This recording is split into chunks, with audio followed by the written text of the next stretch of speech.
Komisioni Qendror i Zgjedhjeve i Kosovës e përfundoi procesin e numërimit të votave rreth një muaj pas mbajtjes së zgjedhjeve parlamentare në vend më 9 shkurt. Përmbyllja e numërimit konfirmoi se asnjë nga partitë nuk ka siguruar numër të mjaftueshëm të ulësve në Parlamentin e Kosovës për të formuar vetëm qeverinë, një proces që kërkon 61 vota në Parlamentin me 120 vende. Mirëpo ende ka paqartësi në atë se si do të jetë qeveria e re e Kosovës, pasi përveç nismos që nuk ka vija të kuqe për asnjërin parti, të tjerat partia opozitare refuzojnë të bashkëpunojnë me lëvizjen vetëvendosje. E për këtë temë, në një prononcim për Bota Sot, foli profesor doktor Feyzullah Berisha.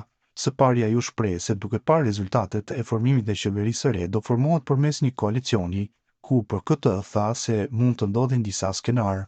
Pas përfundimit të numërimit të votave dhe shpërndarjes së mandateve parlamentare, Kosova përballet me një situatë të tillë ku asnjë parti nuk ka shumicën e nevojshme për të qeverisur e vetme. Në këtë rast, formimi i qeverisë do të kërkojë koalicione. Për të kuptuar më mirë se si mund të zhvillohet kjo situatë, do të analizojmë skenaret e mundshëm duke krahasuar me raste të gjashme në rajonde më gjerë. Berisha përmendi 4 skenar të mundshëm, ku të parin e potencoi një koalicion mes lëvizjes vetëvendosje dhe LDK-s, ku me këtë rast do të bëje një qeveri stabile me 68 deputet, pa llogaritur ata të minoriteteve jo serbe. Sipas tij, ky do të ishte një koalicion stabil dhe mjaft i shndrueshëm. Skenari i parë, koalicioni LVV-LDK, 68 deputet. Mundësia për një koalicion të dy partive më të mëdha opozitare të dikueshme.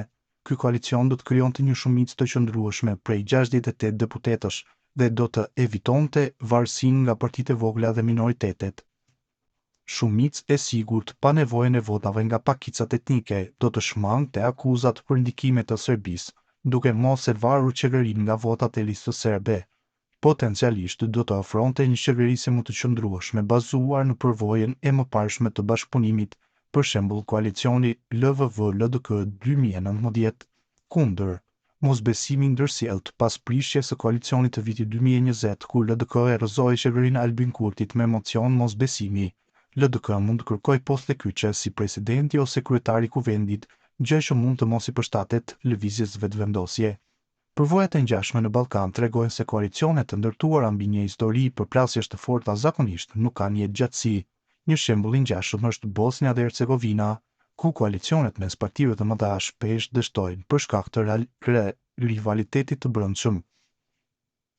Rast komparativ, koalicioni opozitar në Maqedoninë e Veriut 2017-2020, në vitin 2017 LSDM-ja dhe BDI-ja formuan qeveri pas rënies së VMRO-DPMNE-s, por tensionet midis partnerëve qeverisës sollën sfida të mëdha në reforma dhe stabilitet. E njëjta logjik mund të vlejë edhe për Kosovën nëse LVV dhe LDK hyjnë në një koalicion pa një marrëveshje të fortë besimi, shpjegoi ai. Skenari 2, koalicioni lëvizjes vetëvendosje AAK dhe Nisma, 56 deputet plus minoritetet 61+. Motej, profesori përmendi edhe një skenar tjetër ku sërish në qeveri është lëvizja vetëvendosje, por këtë herë me AAK-n dhe Nismën, si dhe mbështetjen e partive minoritare jo serbe. Ai shtjelloi gjërat pozitive dhe negative që mund të sillte një koalicion i tillë qeverisës, mbështetje nga partitë e vogla dhe minoritetet. Ky opsion do të kërkonte që lëvizja vetëvendosje të bashkëpunonte me AAK dhe Nisma, ndërsa për të arritur shumicën prej 61 deputetësh, do të kërkonte edhe mbështetjen e minoriteteve. Nuk do të kishte nevojë për PDK-n ose LDK-n, duke luajtur karakterin e një qeverie më anti-establishment. AAK dhe Nisma janë më të hapura për kompromis dhe nuk kanë vije të kuqe ndaj lëvizjes vetëvendosje. Do të përfshinte forca të ndryshme politike duke evituar dominimin e një partie të vetme. Kundër, krijimi i një qeverie të varur nga minoritetet mund të rrisë ndikimin e listës serbe, gjë që lëvizja vetëvendosje mund ta konsiderojë problematike. AAK mund të kërkojë kryeministrin ose poste kyçe, sidomos në politikën e jashtme, ku Haradinaj ka pasur qëndrime të forta. Një shembull i ngjashëm ka ndodhur në Malë të Zi, ku koalicionet e përbëra nga parti të ndryshme ideologjikisht kanë rezultuar të bishta dhe shpesh të paqëndrueshme. Rast komparativ, qeveria e Malit të Zi 2020-2022. Skenari 3, koalicioni PDK, LDK, AAK dhe Nisma, 52 deputet plus minoritetet 61. Në vazhdim, Berisha e konsideroi si skenar të mundshëm qeverisës dhe bashkimin e partive opozitare pa lëvizje vetëvendosje. Mirë po nuk e përjashtoi mundësinë e shpërtimit të protestave publike kundër këtij koalicioni të mundshëm qeverisës, pasi do të cilësohej si koalicion anti-kurti, një koalicion i gjerë pa lëvizjen vetëvendosje. Nëse lëvizja vetëvendosje dështon të formojë qeverinë, një mundësi alternative është krijimi i një koalicioni mes PDK-s, LDK-s, AAK-s e Nismos, me mbështetjen e minoriteteve për të arritur shumicën. Koalicioni do të kishte mbështetjen e shumicës së spektrit politik tradicional në Kosovë. Do të përfaqësonte një model të qeverisjes klasike të ngjashëm me qeveritë e kaluara në Kosovë, do të shmangte ndikimin e lëvizjes vetëvendosje në qeverisje, gjë që mund të jetë synimi i disa partive tradicionale. Kundër, do të perceptohej si një koalicion anti-kurti, duke nxitur protesta dhe pakënaqësi publike. LDK dhe PDK kanë pasur tensione të mëdha në të kaluarën, veçanërisht pas zgjedhjeve të 2019-s. Shembulli i qeverisë teknike në Itali në vitin 2021 tregon se qeveritë e formuara nga aleanca të detyruara shpesh nuk arrin të kenë stabilitet afatgjat. Rast komparativ, qeveria teknike italiane 2021-2022.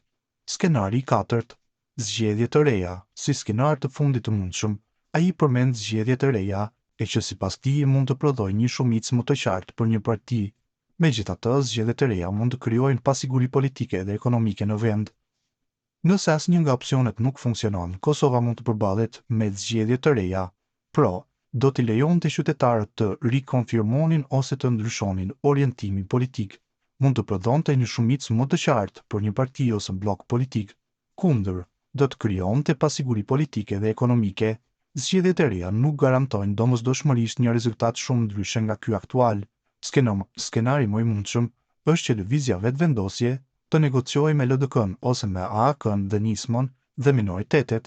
Nëse dështon, mund të kemi një qeveri të formuar nga PDK, LDK, AAK, Nisma, ose mund të shkojnë në zgjedhje të reja. Ky proces do të jetë një test i madh për aftësinë e klasës politike për të menaxhuar koalicionet dhe për të siguruar stabilitetin e vendit, përfundoi Feyzullahu Berisha për Bota Sot.